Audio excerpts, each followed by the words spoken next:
दंडवत प्रणाम. मोक्षमार्गाचा अंतिम टप्पा कोणता आहे? सत्ताज्ञान, विशेष ज्ञान की परमेश्वराची प्रत्यक्ष कृपा? आणि सर्वात मोठा प्रश्न, जीवाचे अनादि अज्ञान कधी आणि कसे नष्ट होते? उद्धरण प्रकरणातील सूत्रे 51 ते 55 या संपूर्ण आध्यात्मिक प्रवासाच्या परमोच्च शिखराचे वर्णन करतात. आज आपण जाणून घेणार आहोत परमेश्वराची कृपा जीवाला अंतिम मुक्तीपर्यंत कशी पोहोचवते. सिद्ध पुरुष आदर्श का बनतो? 51वे सूत्र सांगते, मग तो सकळांसीही प्रमाणद्रव्य होय. जेव्हा साधक सामान्य ज्ञान, सत्ताज्ञान, विशेष ज्ञान आणि परमेश्वराची कृपा प्राप्त करतो, तेव्हा तो एक सामान्य मनुष्य राहत नाही. तो इतरांसाठी आदर्श बनतो. त्याचे जीवनच एक प्रमाण बनते.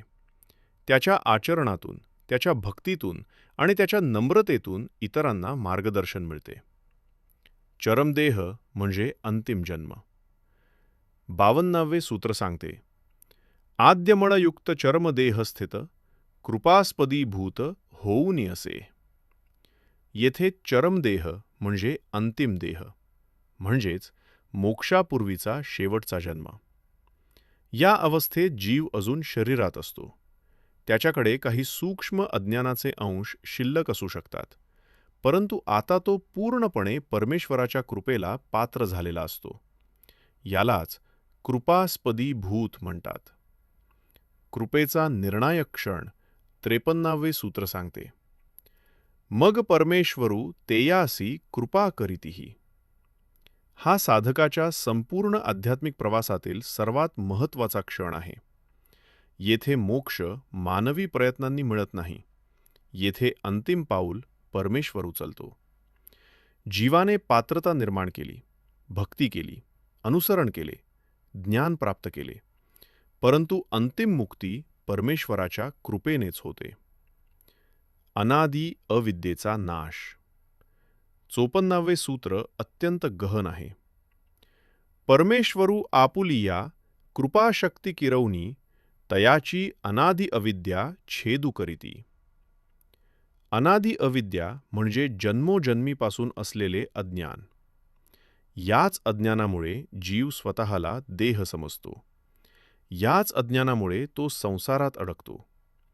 परमेश्वर आपल्या कृपाशक्तीने या अज्ञानाचा मुळापासून नाश करतो.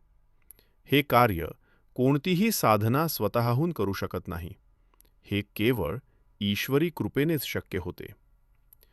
मूळ अविद्या आणि अज्ञानाचा अंत. सूत्र पुढे सांगते, मूळ अविद्या छेदू करीतीही अज्ञान छेदू करीतीही. ज्यामुळे संसार निर्माण झाला, ज्यामुळे मी आणि माझे हा भ्रम निर्माण झाला, त्या मूळ अज्ञानाचाच नाश होतो. जसा सूर्य उगवल्यावर अंधार पूर्णपणे नाहीसा होतो, तसा परमेश्वराच्या कृपेने अज्ञानाचा अंधार कायमचा नष्ट होतो. अन्यथा अज्ञानाचा नाश. 55वे सूत्र सांगते, अज्ञान छेदेन करवनी अन्यथा ज्ञान त्रुटी होय. अन्यथा ज्ञान म्हणजे सत्याला असत्य आणि असत्याला सत्य समजणे, देहाला आत्मा समजणे, संसाराला शाश्वत समजणे. या सर्व भ्रमांचा अंत होतो. आता जीवाला सत्य स्पष्ट दिसते. आद्यमळाचा नाश. सूत्र पुढे सांगते, आद्यमळ त्रुटी होय. आद्यमळ म्हणजे संसरण प्रकरणात सांगितलेला पहिला दोष. मी स्वतंत्र आहे, मीच कर्ता आहे, या चुकीच्या भावनेतून निर्माण झालेला मूलभूत दोष. परमेश्वराच्या कृपेने हा दोषही पूर्णपणे नष्ट होतो. जीवत्वाचा अंत.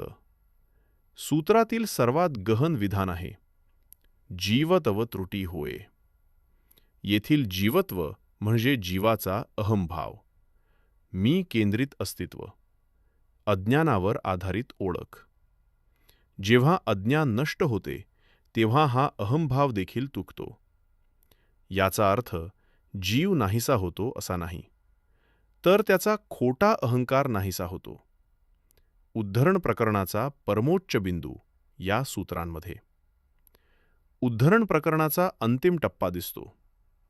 अनुसरण, भक्ती, सामान्य ज्ञान, सत्ताज्ञान, विशेष ज्ञान, कृपापात्रता, परमेश्वराची कृपा, अविद्यानाश, आद्यमळनाश, जीवत्वरूपी. हा जीवाच्या मुक्तीचा संपूर्ण नकाशा आहे. फ्लो टू रिमेंबर सूत्रे 51 ते 55 लक्षात ठेवण्यासाठी हे सूत्र लक्षात ठेवा. प्रमाणद्रव्य, चरमदेह, कृपास्पदी, परमेश्वराची कृपा, अनादि अविद्येचा नाश, मूळ अज्ञानाचा नाश, अन्यथा ज्ञानाचा अंत, आद्यमळाचा अंत, जीवत्व त्रुटी. मेमरी फॉर्म्युला: प्रमाणद्रव्य, कृपापात्रता, कृपा, अविद्यानाश, आद्यमळनाश, जीवत्व त्रुटी.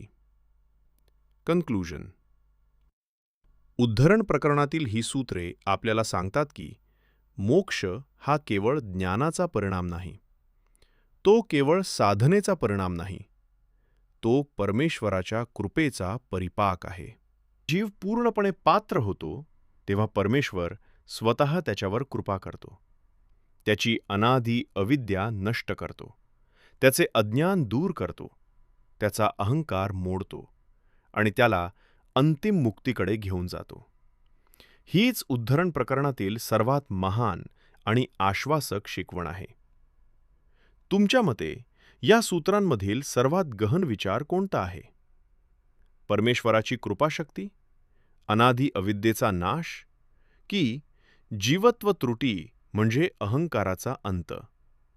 तुमचे विचार कमेंटमध्ये नक्की सांगा. महानुभाव पंथाचा इतिहास, ब्रह्मविद्या आणि लीळा चरित्राचे गूढ रहस्य सोप्या भाषेत समजून घेण्यासाठी महानुभाव ज्ञानगंगा चॅनलला सबस्क्राईब करा.